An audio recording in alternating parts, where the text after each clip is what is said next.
Welcome, everybody. So this is session number 4 of our public education process.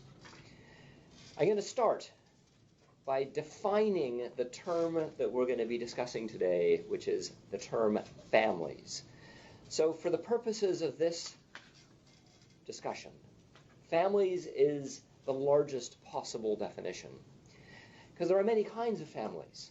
The nuclear family, which has 2 parents of the same or opposite sex. The extended family, which includes grandparents, aunts, and uncles. Single parents are families. Blended families come together every once in a while, where mom gets together with 2 kids and dad gets together with 3 kids. And those situations are 100% of the time complicated always, because everybody in a blended family has to form a relationship with everybody else. And there's a lot of relationships when you have that many people in the room. Fostering or adoptive situations exist, and fostering is where people move between many families, and adoptive is when somebody goes to a new family. Couples are families. Communes, communities, institutions, and gangs play the role of families in people's lives. I would like to reflect on that last statement with an image. This is an absolutely fascinating gravestone. So what we know about North American society is it's the family that gets to choose what the gravestone looks like. And on this gravestone, this individual's gang affiliation is the loudest statement on the gravestone. And it becomes explicit when you actually read the fine text. It actually says, "will be remembered by his mother, father, sister, nephew, and UN family." And the UN is the United Nations gang. So it's a reflection of our society that some individuals would see gangs as the leading force in their lives in terms of who they connect with and who they see as providing leadership for them, which is essentially the role that families do. So really what I'm saying is families are about meaningful, powerful adults in our lives who provide guidance for us, and they come from all different parts of our lives. When we arrive in the world, we are wet, we are cold, and our heads have just been squished out of shape. So what we do is we announce our displeasure, and we squawk. And as we squawk, what happens is our complaint gets responded to. Now, our complaints when we are first born, or our needs when we are first born, are pretty basic. What we need is food, touch, the breast, contact, a certain temperature, and that's about it. As we grow, our needs become a lot more complicated. We need boundaries. We need people in our lives to talk to us about all kinds of different issues.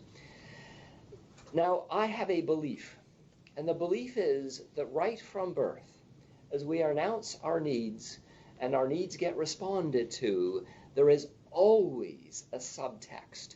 There's part of every communication that comes at us right from the beginning includes a statement about our value. It is always woven into all communication that comes at us. Sometimes that communication comes to us via the tone of voice. Sometimes that communication comes to us through the words. Sometimes it comes to us through gestures. But it's always there. We are constantly being told, are we a valuable human being or not, by everybody in our environment from the moment of birth. And slowly we build a sense of our value in the world, and we build a sense of who we are. We see ourselves in the mirrors of other people's eyes, and we respond to that reflection that we see.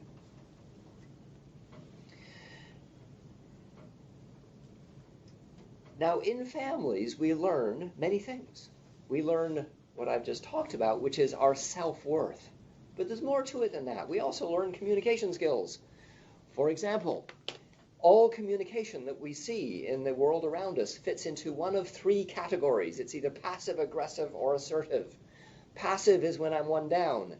Aggressive is when I'm one up. And assertive is between equals. So I graduated in the world from my parents' home, and I did passive, aggressive, and assertive, and I noticed what worked, and I noticed what didn't work.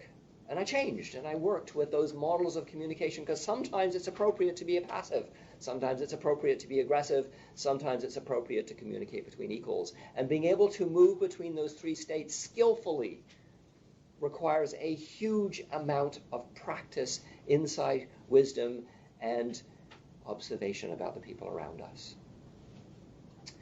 I'm going to talk about boundaries. I'm going to talk about boundaries quite a bit. But I'd like to introduce the concept here. Boundaries are the invisible bubble that I have around my body. It's where I end and where you start when we're having a process of conversation. Now, it's interesting because boundaries are quite precisely defined. And they also are precisely defined by culture.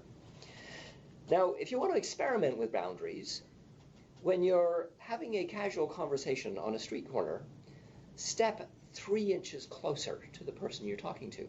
And what you will observe is they will step 3 inches back, and they will be puzzled as to why you are being intrusive.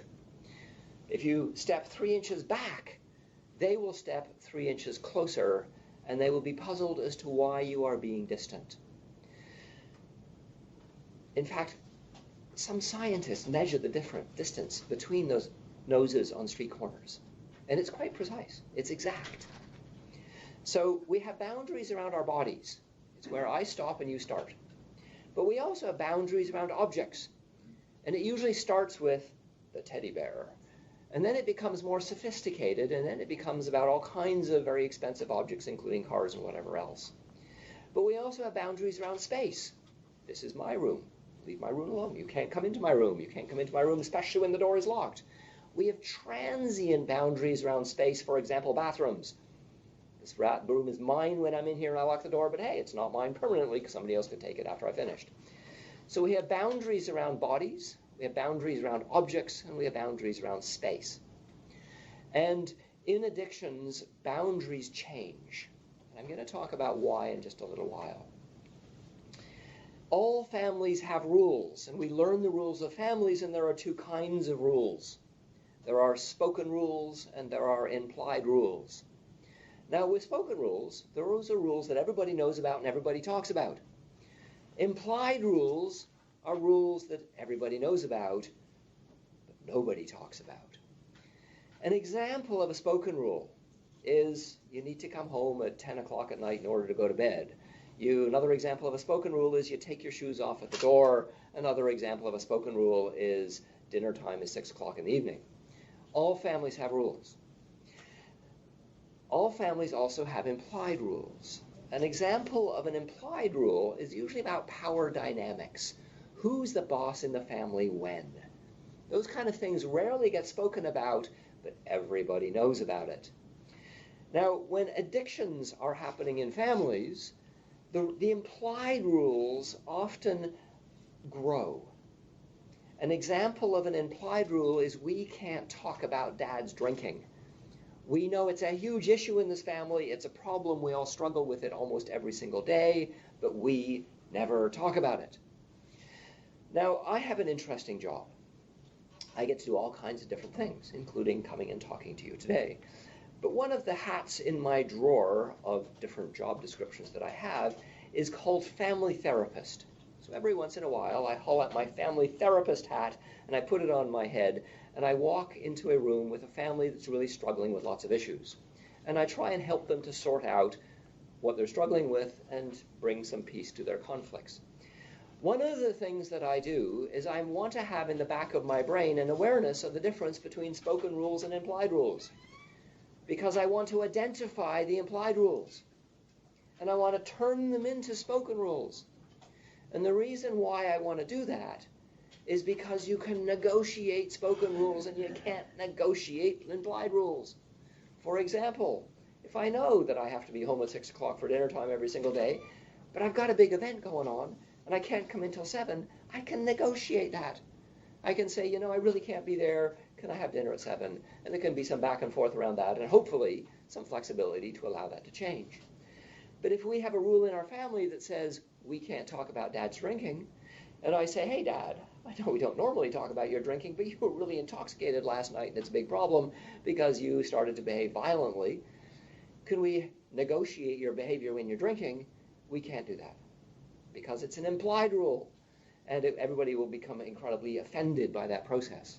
So a skillful family therapist sorts out what the rules are and discusses them matter-of-factly and puts them all on the table for negotiation. We also learn social skills. I watched my parents relate to the neighbors they liked and the neighbors they didn't like, and the family members they liked and the family members they didn't like, and the bus driver and the shopkeeper and everybody else around in our community. And I watched communications that worked well and communications that failed miserably, and I learned from the experience. So we learn, we watch, we try, we experiment, we fail, and we succeed. I also learned values in my family. Now, there is no such thing as a single value. Values are complicated. In fact, even if we take one example of a value, honesty, and we look at it, it's not simple. In fact, the continuum of dishonesty ranges from how are you doing today fine, when you're really not doing today fine at all, to robbing banks. So there's a range of dishonesty from social graces to picking up violent weapons and killing people. So how do we all fit onto this scale of honesty? It's complicated. And we learn that in families, and we talk about that in families, and hopefully we can evolve our values to make them healthy for all of us. So really what I'm talking about, all of this stuff, is the process of people making. It's the process of figuring out who I am as a person, learning the lessons from families, and going out into a whole variety of different communities and experimenting with myself and who I am, and allowing that to change and grow as I try to figure out the basic question of who am I? And who am I in a variety of different contexts with a variety of different people?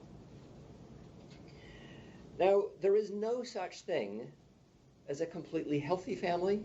There is no such thing as a completely dysfunctional family. When I was learning this stuff in school, there was kind of an illusion that was presented to us. And the illusion was there is such a thing as an addicted family and there's such a thing as a healthy family. It's not true. The truth of the matter is it's a little more complicated than that, because all families have struggles. In fact, I have never met in my life, in either my social or work or life or anything I've ever read, a family that does not experience conflict.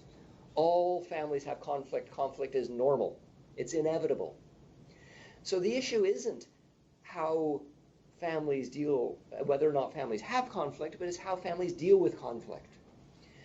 So while there is no such thing as an addictive family and no such thing as a healthy family, there is a continuum out there. And the continuum is a range where all families move up and down in. They tend to move more between the distressed end of the continuum when there are lots of stresses happening for the family, and they tend to move more towards the balanced end of the continuum when there is less stress on the family. So I would just like to talk about that continuum. I'd like to talk about the two ends of those polar opposites that all families move up and down. On one end of a family, on one end of the continuum, rules are rigid. On the other end, rules are fluid and they're allowed to change based on circumstances. On the other end of the continuum, roles are rigid. People get stuck in certain roles that they can't grow and change in. On the other end, roles are more flexible and fluid and they're allowed to change and grow. On one end, there are secrets. And on the other end, I wouldn't necessarily say no secrets, but information is shared appropriately. Now, if you work in the addictions world for enough years, you start to realize the word secrets is a really, really, really big word for a lot of people. Some people walk into my office, and when the issue of secrets comes up, inevitably I go through a lot of Kleenex. And the reason why is any adult who has abused a child says this is just our secret. And that language becomes embodied with a whole lot of pain. So when people eventually start talking about it, it's usually to do with a whole lot of Kleenex, and the word secrets is woven into that. So really, the continuum is between this emotional process that goes on with the word secrets, and the other end is more just about appropriate sharing of information. In a distressed end of the continuum, outsiders are resisted because families protect themselves. as opposed to other people come into the family, and neighbors and friends and other people come and go in the family in a variety of different ways. There's a seriousness on the more addictive end. Or humor is used to attack. Children have a really tough time protecting themselves from sarcasm, because sarcasm actually isn't humor. Sarcasm is packaged as humor, but the intention of sarcasm is aggression. So on one end of the continuum, there's a seriousness, or humor that is brutal. On the other end, there is humor that is real for everybody. What I say to my children, I'm a parent, I have 2 kids, what I say to my children is, in order for it to be funny, it's got to be funny for everybody, not just funny for you. On one end of the spectrum, privacy is not respected. On the other end, privacy is something that's talked about. And in my family, we actually talk very openly about privacy. When the bathroom door is closed, we say, no, you can't go in there, that's privacy. So we use that word explicitly. Loyalties are rigid on one end of the spectrum. You do it because I tell you to. On the other end, we do it because it's important for us, because we are a family and this is what we do. It's part of just the things that we value doing. It's just normal for us. Now, we've already agreed that all families have conflict. So it is not the absence of conflict that defines a healthy family. It's how the conflict gets dealt with.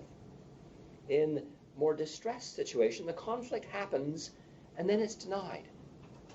In healthier situations, the conflict happens and there's a process of resolving the conflict that includes everybody. In this example, let's say mom and dad have a big battle in front of 2 young children, and they go off and they resolve their conflict behind closed doors. And then they come back and they have the wisdom to involve the children, because the children need to know that they were not responsible for the conflict. So the parents come back to the children and they say, you saw us have a big fight. We have now resolved the issue that we were struggling with. The solution is this. And we want you to know that you had nothing to do with this. This was our conflict. This had nothing to do with you. That is a wise approach to conflict. A not so wise approach is, it didn't happen. Change is resisted in families that are more struggling, as opposed to change is accepted. Things happen, things change. In more distressed families, they become fragments. You know, there's mom and oldest daughter in one corner and dad and youngest son in the other corner, and there's kind of groups that form within families, as opposed to the recognition that everybody in a family has a right, in fact, probably more than that, it's a responsibility to have a relationship with everybody else in the family. There are no special relationships. Everybody has a relationship with everybody else. Blaming is the engine that keeps addiction going. Addiction keeps moving forward when blaming is the theme of the family. The opposite of the word blaming is responsibility. When somebody can sit down and say, yes, I did this. This is my behavior and I need to deal with it. That is the opposite of blaming.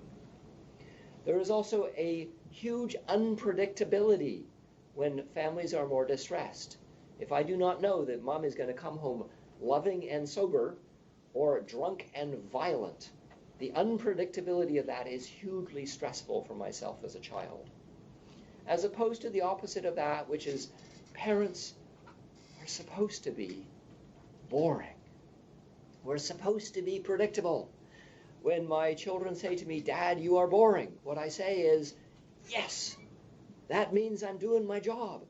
That means I'm predictable. Thank you. I appreciate that.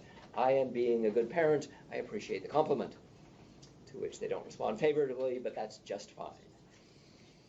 If I was going to try and show you an image of what I've just described, the image would look a little bit like this. On the left-hand side of this image, what you see is a circle with a dotted line. The dotted line essentially means people can come and go in the family in a way that is open. The circle on the right is surrounded by a solid line, which means it protects itself, and people are not allowed in the family because the family is closed.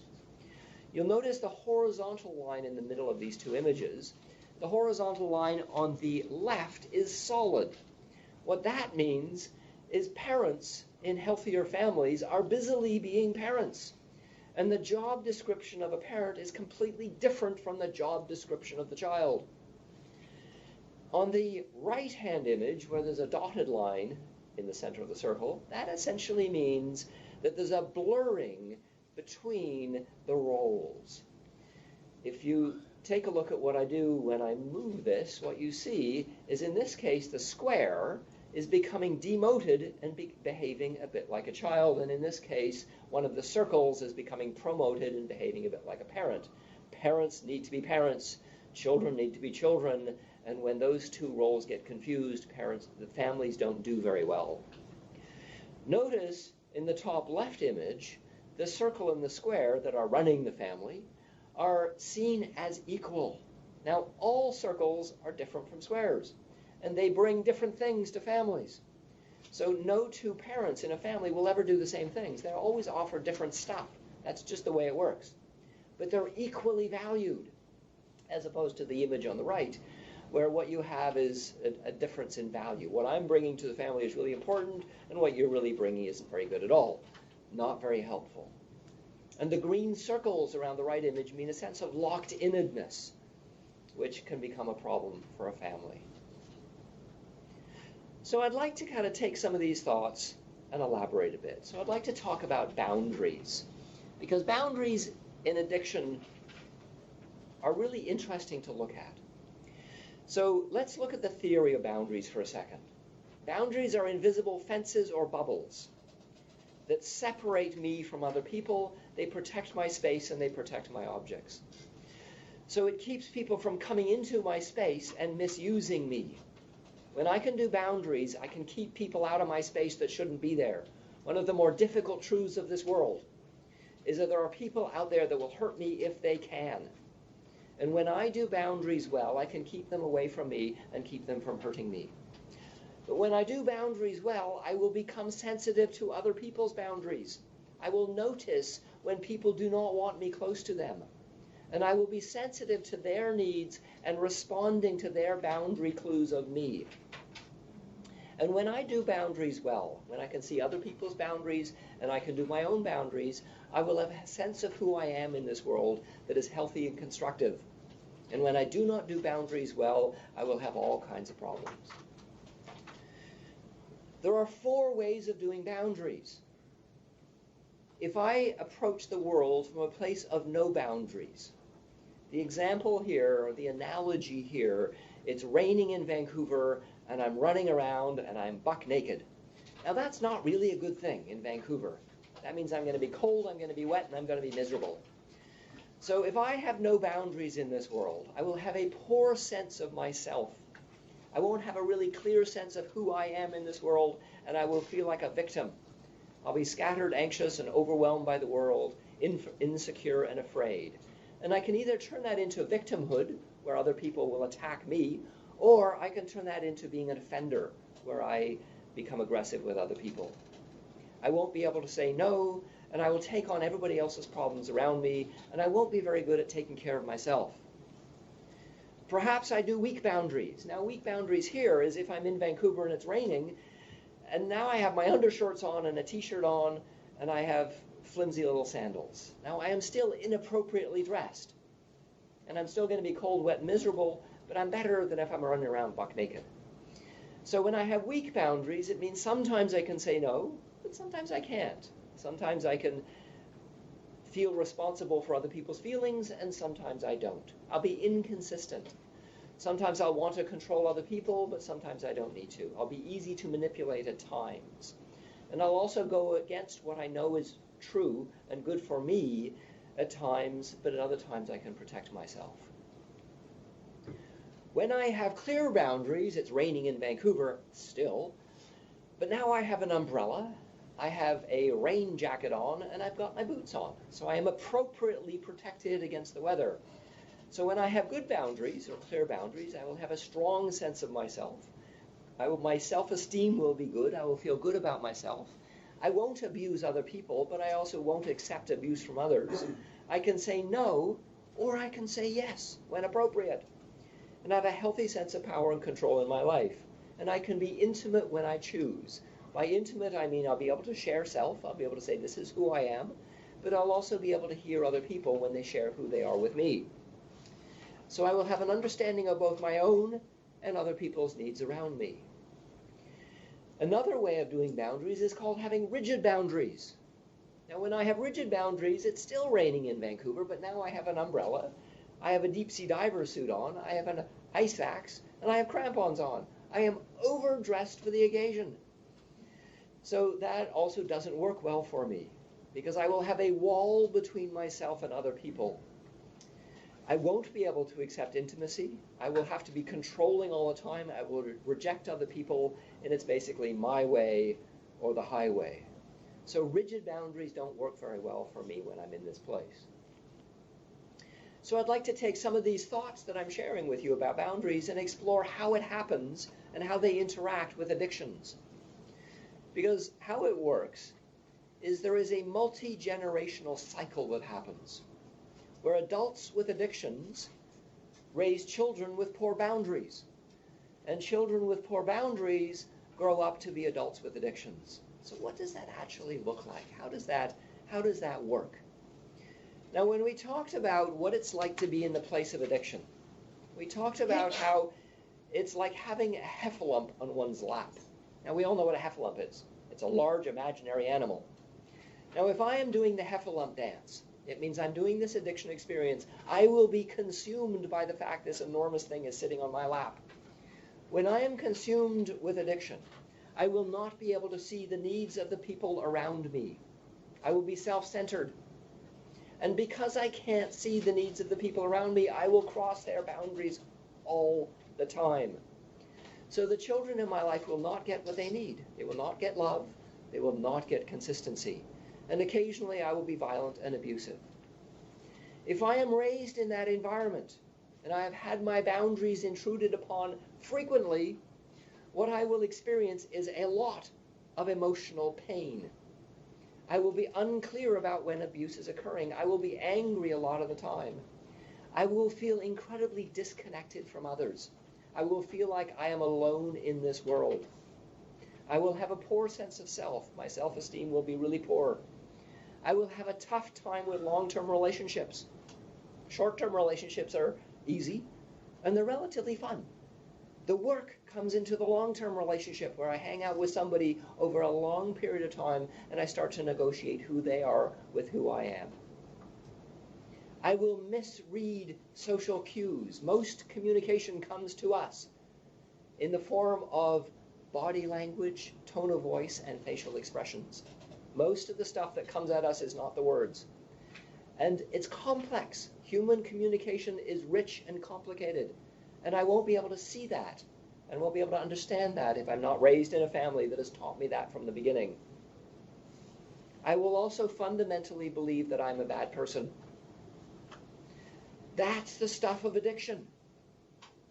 This is why I will go out in the world and I will graduate to the bottle, the pipe, the crack pipe, the needle, and all of that stuff, because this is the stuff that causes emotional pain that I will try and squelch with drugs. I will then go out and find somebody in the world who resonates with this sense that I have of who I am in the world. I will find a woman or a man who understands that and is attracted to me. And then we will make babies. And those babies will be raised in that whole cycle that will go on over the generations.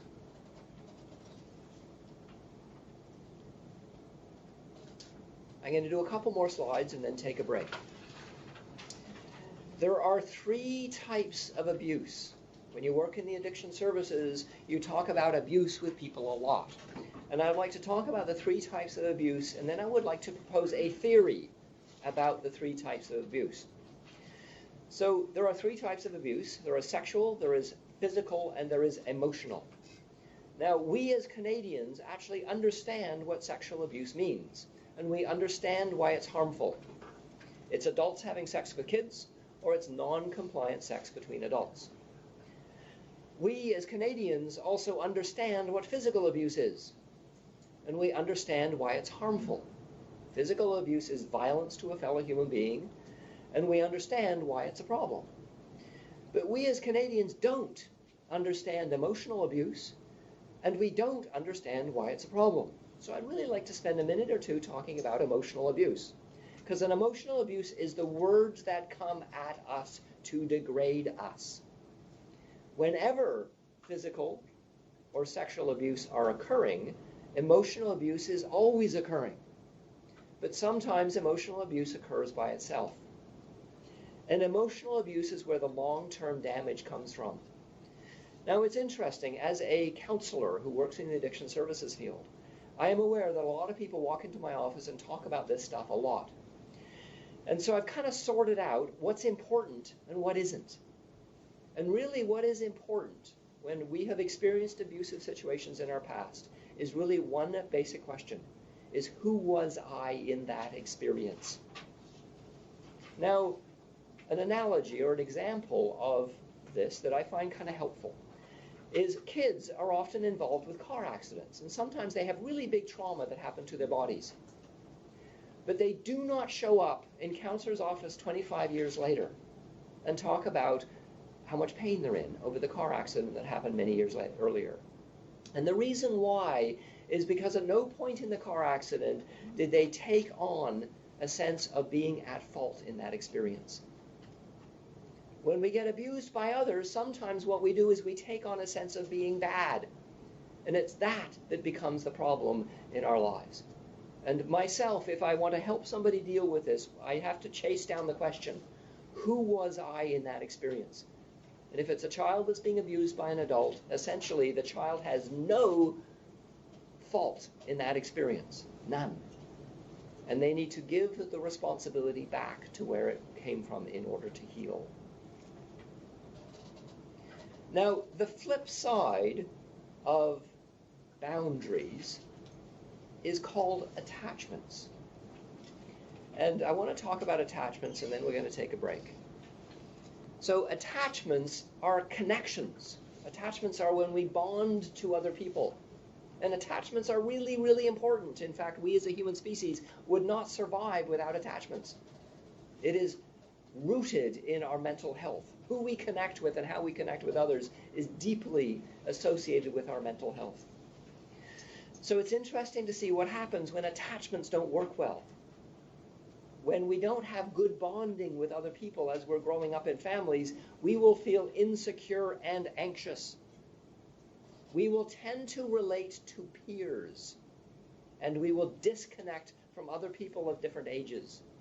If I have a 16-year-old girl in my office and I ask her a whole bunch of questions about her attachments, things like, who do you like? Who do you relate to? Who would you hang out with if you were feeling like you're in a big problem? Who can you learn from? Who do you trust? If I ask a 16-year-old girl those kind of questions, and I listen to her answers, and she only tells me other 16-year-old girls, she's telling me she's got a problem.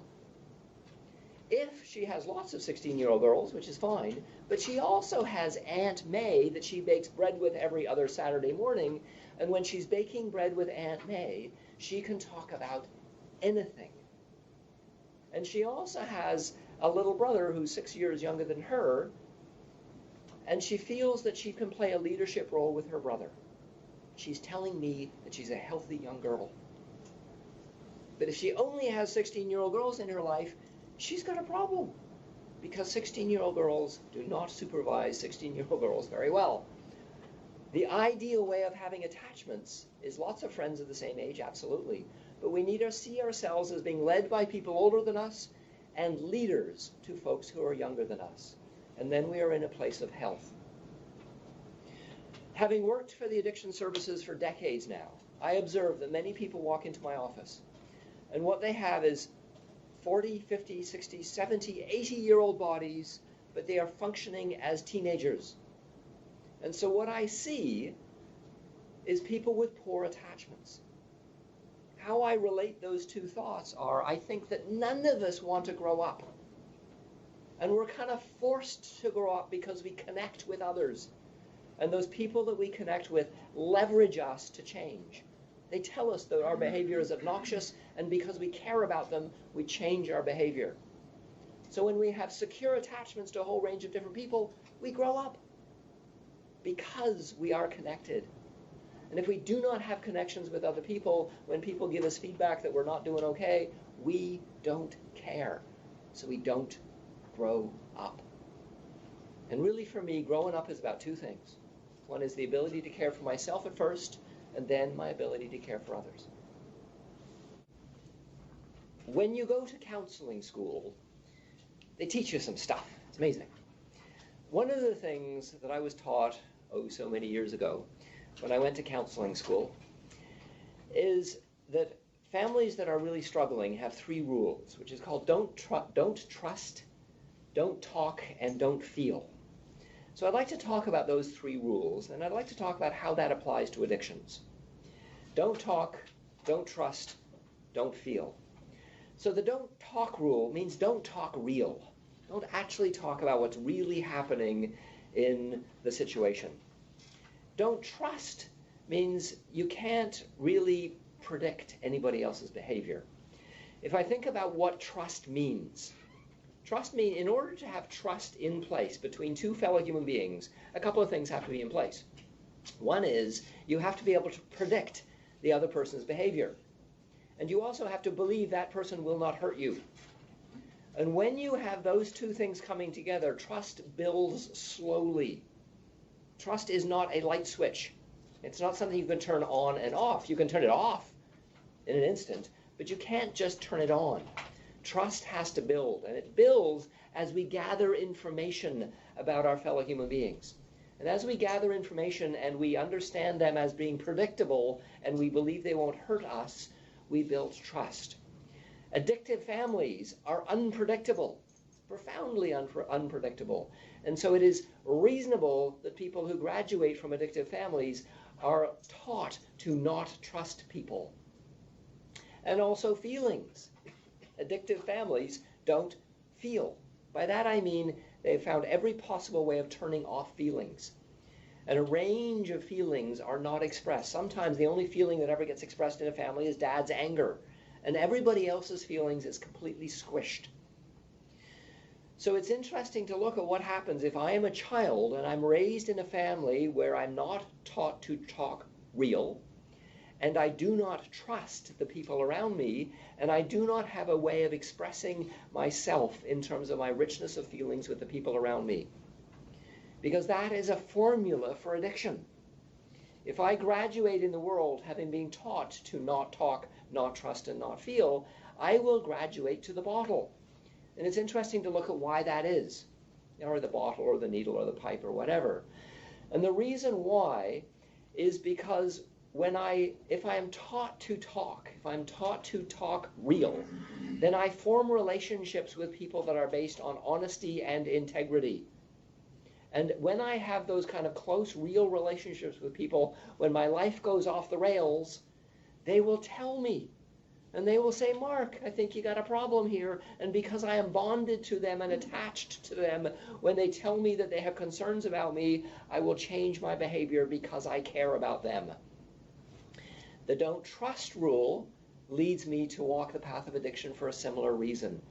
If I have not taught that predictability is important, when I say something to somebody, I need to follow through on those words because it has something to do with my relationship with others and my valuing of that. So when I say something, yes, I will do this, I need to do it when I'm in a place of health because I value my words, but really what I'm valuing is my relationship with the person that I'm speaking to. It's got something to do with honoring the integrity of relationship. And when I'm in the place of addiction, relationships aren't important because all I am doing is the drug thing. And when I'm doing the drug thing, relationships become irrelevant. When I am taught to not talk and when I'm taught to not trust, I tend to be pulled into the place of addiction because my relationships with others are not good ones. And when my life goes off the rails, I don't have that as the lifeline to pull me back into the focus of my life. And also, if I'm taught that my feelings are not healthy, if I'm taught to not feel, if I'm not taught that I can have a range of different emotions that are okay, and it's simply acceptable to feel, then I will try and turn my feelings off every way I can, which will include the bottle, the needle, and the pipe. So if I graduate from a family with the 3 lessons of don't talk, don't trust, don't feel, I will walk the path of addiction inevitably. In many families, there is a belief that if the person with the dependency just stopped drinking or drugging, then everything would be fine. And it is not that simple. Because yes, there is the drinking and drugging behavior that's the problem, but when we're in the place of addiction, we learn how to relate to other people. We learn behaviors that will go on in spite of the fact that I am not using. The AA language is a dry drunk. It doesn't matter if you're dry, if you're still behaving aggressively with other people. So really, it isn't just about abstinence. It's about changing a whole range of different behaviors that need to be evolved in order to have health come back to the family.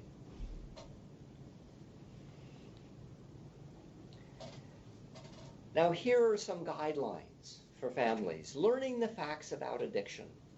It's kind of like if a family member has diabetes. If I think about diabetes for a second, when diabetes is out of control, people are periodically unconscious on the sidewalk. Diabetes is about blood sugar, and we need to have a certain stable blood sugar in order to be conscious and able to function in the world. And when you have diabetes, your blood sugar goes way up and way down. So you can literally be unconscious when it goes way down, or completely out of control when it goes way up. So if a family member has diabetes, what you will see is out of control behavior. And if a family learns about diabetes and figures it out, what they will discover is diabetes is not going to go away. But we can manage diabetes in a way that it is not disruptive for individuals and families anymore. The same is true for addictions. Addictions is something that can be managed. And if a family learns about addiction and chases the facts, then it becomes a different discussion. It's not about bad people taking bad drugs. It's about how do I manage this in an open way that we can have clear discussions in order to help people grow and change. It's also about seeking support.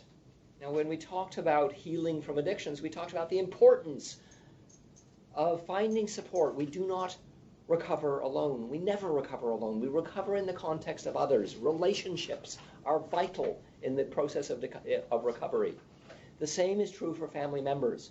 If we are in a family that's struggling with addiction, we need to figure out people that we can talk to.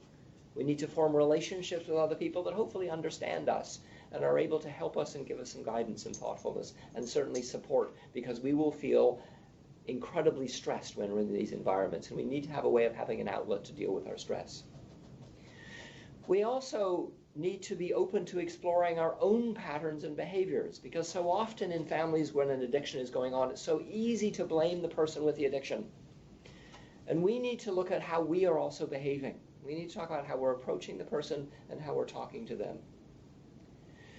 We also need to avoid this word called enabling. Now, I don't really like the word enabling, but nevertheless, it's about participating in the dishonesty of addiction. And how do I learn to speak my truth and bring truth to the family as opposed to participating in the illusion of addiction? Now, there is no one option for a family. It's not like there is a recipe or a prescription that you can take that will fix the problem. It doesn't work that way. Family members recover in a variety of different ways. In fact, in this slide, it says sometimes people separate, reunite, and repeat the stages. Sometimes the person with the addiction will recover outside the family. Sometimes the family will recover without the person with the addiction. Sometimes the family separates, but the pattern continues for the members. Sometimes they seek individual recovery. Sometimes everybody goes into recovery together. The image that I have is that of a mobile. If I have an invisible mobile in the corner here and I pull it, the mobile will dance. All family members are connected to all other family members, and they need to find a way of working together to solve the problem. And it isn't about blaming one individual. It's about figuring out how to communicate more effectively and deal with the issues that is a constructive approach. my final slide is actually the 4 C's. So it is really helpful for families to explore the 4 C's. We did not control, we did not cause substance dependence. We cannot control somebody else's use. We cannot change the addict, but we can learn to communicate more effectively. So it's the process of recovery for a family is something to do with letting go of stuff. It's something to do with letting go of stuff that we cannot control. But it's also something to do with communicating and bringing what we can control to the family, which is how we communicate, what we do, what we say, and how we say it. And instead, when we focus on what we can do in families and how we communicate in families, then we have a huge sense of freedom. Because if we're only focusing on stuff that we cannot control, we will feel frustrated and angry. But instead, if we focus on what we can control, which is how we are communicating, and we let go of trying to fix somebody else, we can start our journey of recovery.